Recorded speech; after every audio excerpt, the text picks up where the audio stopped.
The day Commander Nathan Brooks was told his daughter would never walk again, the strongest man on base collapsed in a hospital hallway. Not in battle. Not under enemy fire. But under the crushing weight of 3 quiet words from a neurologist in San Diego, California: permanently disabled. If you believe in kindness, second chances, and miracles born from unexpected people, take a moment right now to like this video, comment where you're watching from, share this story with someone who needs hope, and subscribe to the channel. Because sometimes the smallest act of courage can rewrite an entire future. Commander Nathan Brooks had survived 2 decades as a Navy SEAL. He had led missions in the darkest corners of the world, trained men to endure the unbearable, and carried wounded teammates out of chaos without flinching. But nothing prepared him for watching his 8-year-old daughter, Harper Brooks, lie motionless in a hospital bed after a sudden neurological collapse. Harper had been the brightest spark in their home in Coronado. She loved running along the shoreline, chasing gulls, her sandy hair whipping in the Pacific wind. She was fearless, stubborn, and carried the same determined fire as her father. Until one ordinary Tuesday morning when she collapsed at school, her legs giving out beneath her like a puppet with cut strings. Doctors ran test after test. The diagnosis was rare, complicated, and devastating. Severe spinal inflammation had damaged the nerve pathways controlling her lower body. Surgery helped stabilize her condition, but when she woke up, she couldn't move her legs. Weeks turned into months. Physical therapy sessions ended with tears. Specialists quietly lowered expectations. Words like adaptive equipment and long-term limitations echoed in sterile rooms. Nathan stood at attention through every briefing, nodding like he was absorbing mission details. But inside, he was unraveling. His wife, Caroline, tried to be the steady one. She read to Harper, decorated her wheelchair with stickers, and whispered promises that things would get better. But hope was thinning. That was when Isla Martinez arrived. Isla was a rookie nurse, barely 24, newly assigned to the rehabilitation wing at Naval Medical Center San Diego. She had grown up in a small Texas town with a father who was a Marine drill instructor. She understood military discipline, but she also understood quiet resilience. She was soft-spoken, observant, and carried an intensity that didn't match her gentle smile.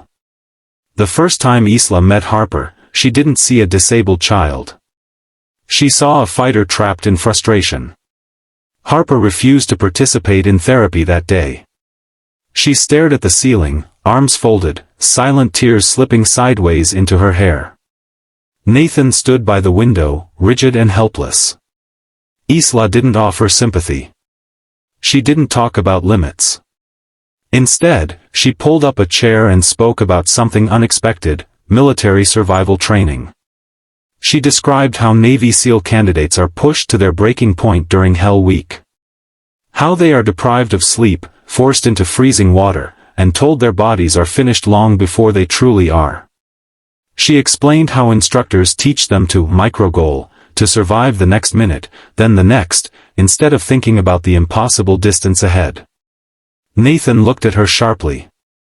It was a technique he had used countless times in BUD/S training. Focus on the next breath. The next step. The next heartbeat. Isla turned to Harper and explained it differently. She told her that her legs weren't broken soldiers. They were just disconnected from their command center. And sometimes, in the military, when communication systems fail, teams reroute signals. They find new pathways. The neurologists had mentioned neuroplasticity before, but it had sounded clinical and distant. Isla made it sound like strategy. The next morning, instead of a full therapy session, she set a timer for 60 seconds. Just this minute, she said gently. Harper was instructed to focus entirely on trying to move one toe. Not both legs. Not standing. Just one toe. It seemed absurd. The specialists believed significant recovery was unlikely. But Isla believed in repetition, in neural rewiring, in the body's stubborn will to adapt. For weeks, the process was painfully slow. Harper would close her eyes, jaw tight, concentrating with a fierceness that reminded Nathan of himself before a mission. Some days nothing happened. Other days there was the faintest twitch. Nathan started staying for every session. He stopped hovering in the hallway and began kneeling beside his daughter's wheelchair. Instead of saying, "It's okay," he began saying, "1 minute more." Caroline noticed the change first. The house no longer felt like a place of mourning. It felt like training ground. Isla incorporated visualization techniques used by elite soldiers. Harper would imagine running on the Coronado Beach again, feel the sand beneath her feet in her mind, picture the signal traveling from brain to spine to muscle. Every successful visualization, Isla explained, strengthened neural connections. 3 months passed. Then one afternoon, in a quiet therapy room bathed in late California sunlight, it happened. Harper's right big toe moved. Not a reflex. Not an involuntary spasm. A deliberate movement. Nathan froze. Caroline covered her mouth. Isla simply nodded, as if she had been expecting it all along. The neurologist was called in to confirm what they were seeing. He adjusted his glasses, asked Harper to try again. She did. It was small. Almost invisible. But it was undeniable. Progress accelerated after that. Micro-goals turned into inches. Inches turned into assisted steps in parallel bars. Harper fell. She cried. She tried again. The discipline of a Navy SEAL household fused with the science of neuroplasticity and the compassion of a young nurse who refused to accept a ceiling placed on a child's future. Months later, Harper stood with braces and a walker at a base community event.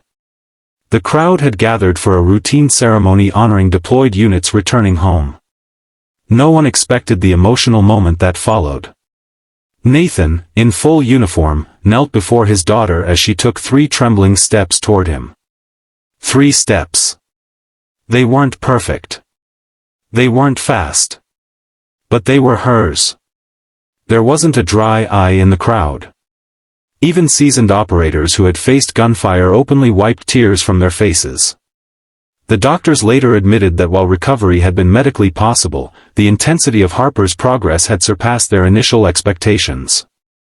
What changed wasn't just her physical therapy plan. It was belief. Strategy. Relentless microgoals rooted in military resilience. Isla never claimed to have performed a miracle. She said she simply applied what she had learned growing up around service members. You never fight the whole war at once.